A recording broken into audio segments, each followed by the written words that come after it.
Vlastne v Renone som po 4.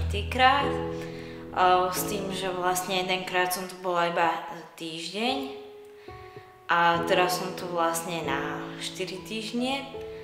A vlastne čo sa týka úspechov, ktoré sa mi tu podarilo dosiahnuť, tak sa mi zlepšila napríklad motorika.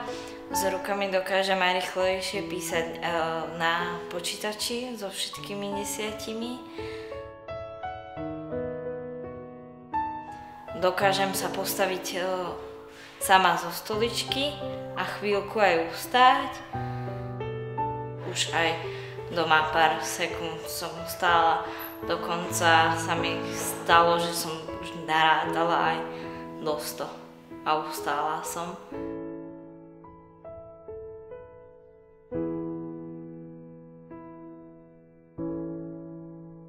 Všetky razy, čo som tu bola, tak som spravila aj pár samostatných krokov a tento posledný krát sa mi vlastne podarilo už prejsť samostatne cez celú telocvičňu.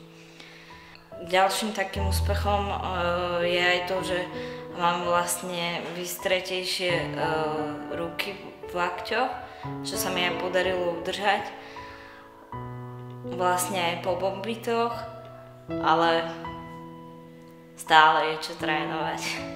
Ale teda stále sa to zlepšuje. Každým pobytom je to lepšie a lepšie.